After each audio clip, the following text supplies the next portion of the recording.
Salut, content de vous retrouver pour une nouvelle vidéo de présentation dans laquelle on va parler d'un nouveau jeu Web3 qui se nomme Shatterpoint. C'est un RPG d'action que l'on retrouvera sur mobile et qui sera totalement gratuit. Avant de rentrer dans le vif du sujet, vous retrouverez toutes les informations de cette vidéo sur le site officiel du jeu, sur shatterpoint.game, ou même sur leurs différents réseaux sociaux, notamment leur Discord, auquel je vous invite à vous abonner pour ne louper aucune info et news. Je vous mets tous les liens en description de cette vidéo, ne vous inquiétez pas, c'est cadeau. Shatterpoint a-t-il les épaules pour s'imposer face à la concurrence dans sa catégorie, notamment face à Guild of Guardians, autre jeu Web3 très prometteur que j'ai déjà présenté à de nombreuses reprises sur ma chaîne YouTube? Va-t-il remplir le pari de l'adoption de masse tant attendue par les jeux intégrant la technologie de la blockchain? Son système économique est-il un énième Ponzi ou une économie juste, pérenne? Nombreuses questions auxquelles je vais m'employer à apporter des réponses dans cette présentation. Allez, pour commencer, Shatterpoint, c'est quoi? Shatterpoint, c'est un jeu d'action RPG construit sur le modèle économique free-to-play et conçu sur la technologie de la blockchain Polygon qui intégrera des NFT et une crypto-monnaie, le SHA, qui sera le token de gouvernance du jeu. Côté univers, vous prendrez part à une aventure dans laquelle vous allez contrôler un voyageur afin de combattre des hordes d'ennemis venus dévaster le monde via des portails spatio-temporels apparus sur le monde de Shatterpoint de manière mystérieuse. La majeure partie du monde est dévastée, mais grâce à l'intervention dirigée par Carl Book, sa bande de héros est devenue connue sous le nom de The Travelers. Ils ont été les premiers à voyager vers les étoiles à la recherche d'un moyen de défendre leur monde. Dans l'univers de Shatterpoint, le temps se réinitialise de manière perpétuelle en se repliant sur lui-même dans un phénomène appelé The Shattering. Cela aura pour conséquence qu'à la fin de chaque saison in-game, les niveaux des héros non NFT seront réinitialisés à leur niveau d'introduction. Ce qui donnera aux joueurs ayant réussi à transformer leur héros en NFT un avantage sur les nouveaux joueurs. Cependant, tout le monde conserve ces runes qui sont également des NFT et ces tokens Cantus gagnés au fil des missions. Quant à l'équipement collecté en jeu, il sera démantelé en fragments d'équipement. Ce phénomène, The Shattering, aura pour avantage de renouveler chaque saison l'univers de Shatterpoint avec de nouveaux ennemis, de nouveaux mondes à traverser et de nouveaux équipements à récolter, changeant la méta et en poussant les joueurs à se réinventer. Et cela me fait ma transition sur comment s'articule tout ça en vous parlant du gameplay. Le jeu intégrera plusieurs fonctionnalités comme le JCE, joueur contre l'environnement, avec un mode campagne comprenant à l'heure où je vous parle 5 mondes qui abriteront pour chacun un mode escarmouche. La campagne comportera plusieurs niveaux qu'il faudra terminer pour progresser dans les mondes du jeu. Pour terminer un niveau, il faudra accomplir la quête principale. Il existera des quêtes annexes afin de récolter plus d'expérience. Chaque niveau comprendra des ennemis à combattre, des coffres à ouvrir et certains niveaux seront spéciaux car il vous faudra affronter un boss. Le mode escarmouche sera un mode de jeu facultatif, ne faisant pas progresser la campagne, et seront des niveaux avec des vagues d'ennemis infinis, dont le but sera d'amasser de l'équipement afin de pouvoir progresser plus facilement en mode campagne si vous vous retrouvez bloqué.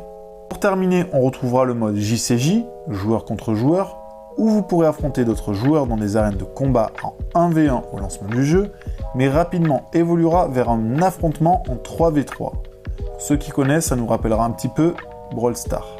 Un système de classement sera implanté en JCJ afin de pouvoir rouler des mécaniques face aux autres joueurs du monde entier. Il existera également un système de paris avec la monnaie du jeu, le Cantus, pour les joueurs désireux de relever le challenge. A noter qu'à chaque fin de saison, rappelez-vous, il y aura le Shattering, le classement sera remis à 0 et les meilleurs joueurs obtiendront des récompenses, comme transformer un héros en NFT ou d'autres récompenses exceptionnelles. D'ailleurs, concernant les héros du jeu, ils seront au nombre de 5, tout du moins au lancement. On retrouvera respectivement Trevor, Shirai, Shatutsu, Romiral Finlay Scofield et Benite. En fonction du choix du personnage avec lequel vous prendrez part à l'aventure, celui-ci commencera avec des stats de base différentes. Il vous sera possible d'attribuer des points de statistiques au fur et à mesure que votre héros monte de niveau. Pour monter de niveau, c'est simple, il vous faudra gagner de l'expérience en combattant des ennemis et en accomplissant des quêtes secondaires. Le montant d'expérience nécessaire pour passer de niveau est exponentiel à mesure que vous vous rapprochez du niveau maximum qui est de 50. A noter que les équipements récoltés seront plus puissants à mesure que vous montez de niveau. Les héros auront 3 statistiques de base. Nous retrouverons la force qui augmente la quantité de dégâts infligés, l'agilité qui augmente votre capacité à esquiver et la constitution qui augmente votre santé totale. Comme dit précédemment, chaque héros commence avec une combinaison unique de stats, de base, certains plus extrêmes que d'autres. A noter que les équipements viendront augmenter ces statistiques en fonction de leurs affixes. Concernant les statistiques de combat, elles sont au nombre de 5 respectivement. Il y aura la santé, les dégâts, la défense, la précision et l'évasion. Pour plus de détails, je vous laisse aller voir le white paper. Concernant les effets des dégâts, on retrouvera la chance de coup critique, les dégâts critiques, les dégâts élémentaires qui ignoreront la défense de l'adversaire et les chances de bloquer les dégâts. En plus des statistiques, les héros auront des traits qui sont des améliorations permanentes et passives. Tous les 10 niveaux, les héros reçoivent un trait, qui sont au nombre de 5 au total car il existe 50 niveaux max. Moyennant des frais payables en Cantus, monnaie du jeu pour rappel, vous pourrez relancer chaque trait 3 fois, afin d'essayer d'obtenir un trait particulier en fonction de votre style de jeu. Pour les traits, il existe 3 niveaux de rareté, commun, rare et légendaire, qui pour ce dernier peut changer totalement le style de gameplay du héros, impliquant parfois de build avec un équipement spécifique autour de celui-ci.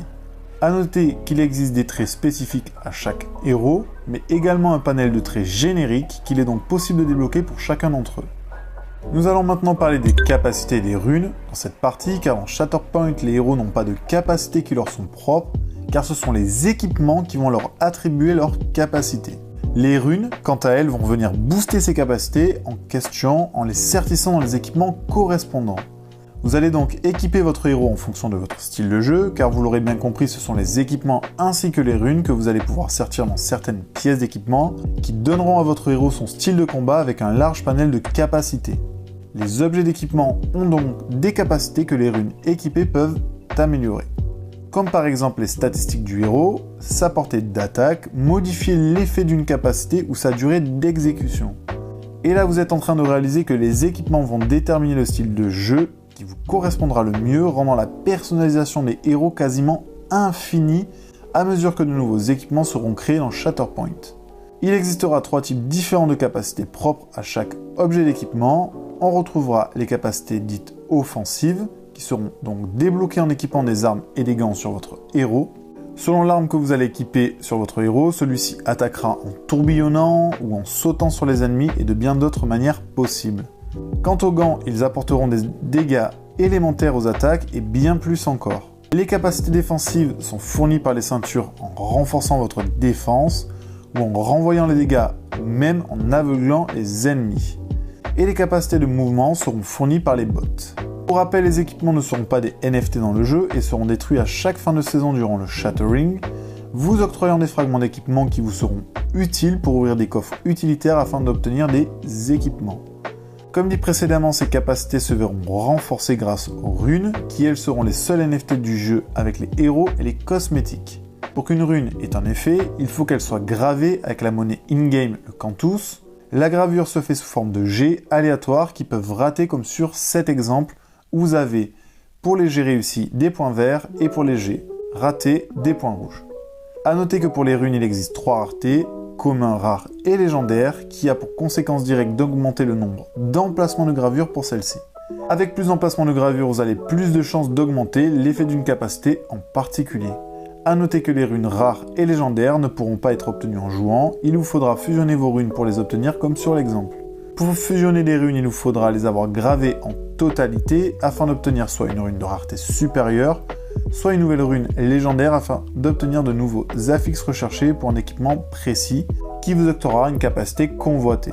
En ayant toutes ces informations concernant les runes, vous comprendrez que l'économie autour d'elles risque d'être importante et que grâce ou à cause du Shattering qui réinitialise chaque saison le monde de Shatterpoint, il y aura de nouveaux équipements introduits dans le jeu avec parfois des ajustements, buffs ou nerfs des équipements des saisons précédentes. Il y aura pour conséquence que vos runes NFT boostant une capacité précise soient recherchées ou non sur le marché secondaire. Et cela me fait ma transition pour vous parler des équipements qui seront à l'instar des runes, le nerf de la guerre dans Shatterpoint. Comme susmentionné, l'équipement joue un rôle crucial dans le jeu, améliorant vos capacités et statistiques ou même changer complètement votre style de jeu. Ce sera à vous de trouver la combinaison d'équipements ultime pour terrasser les autres joueurs en JCJ. Chaque objet d'équipement a 3 grades et 3 raretés possibles. Sans rentrer dans le détail, en fonction du type d'équipement, celui-ci vous apportera un bonus spécifique, comme par exemple les bots qui offrent une capacité de mouvement comme vu précédemment dans la vidéo. Les équipements sont générés aléatoirement dans le jeu, comme dans Diablo par exemple pour les vétérans du genre. Les équipements appartiendront à un type, auront un grade qui définiront sa qualité, une rareté qui définira quant à elle le nombre et la force des affixes. Ils octroieront des capacités pour certains et pour finir bénéficieront d'emplacements de runes parfois. Il existera une grande panoplie d'équipements dans le jeu, comme vous pouvez le voir, des armes à deux mains, à distance, des casques, des boucliers et même des sets d'équipements légendaires. Comme vu précédemment dans cette vidéo, les capacités sont des actions spéciales qu'un joueur peut effectuer grâce aux objets équipés. Les runes serties dans les objets quant à elles améliorent également les capacités sur 3 niveaux d'amélioration. Pour finir avec les équipements, il existera des objets cosmétiques NFT pour changer l'apparence d'un équipement. Et si vous voulez plus d'équipements en jeu, il vous sera possible d'ouvrir des coffres utilitaires grâce aux Cantus et aux fragments d'équipement, obtenus pour le premier en accomplissant des quêtes en jeu et pour le deuxième grâce au démantèlement des objets que vous n'utilisez pas. A ce propos, vous m'entendez souvent parler de Cantus, qui est la monnaie principale du jeu. Il vous est permis d'en gagner gratuitement grâce aux défis proposés in-game. Ils seront journaliers et hebdomadaires. Le Cantus ou QUA vous servira pour réparer des équipements, déverrouiller des traits de héros, graver des runes, fusionner des runes et pour ouvrir des coffres utilitaires. A noter qu'en finissant les défis hebdomadaires, vous obtiendrez une rune commune aléatoire. Petit point sur l'économie du jeu maintenant que nous connaissons l'essentiel. Sur le reste, un résumé des différentes ressources du jeu.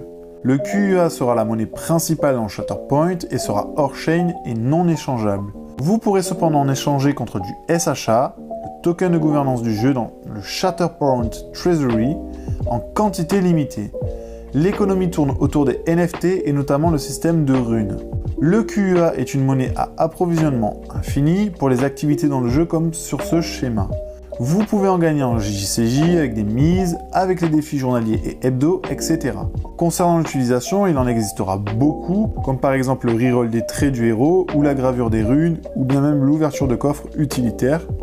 A noter que le QUA via le trésor de Shatterpoint pourra être vendu ou acheté avec du SHA, token de gouvernance du jeu, mais dans une proportion réglementée et dans la limite de QUA disponible dans le marché.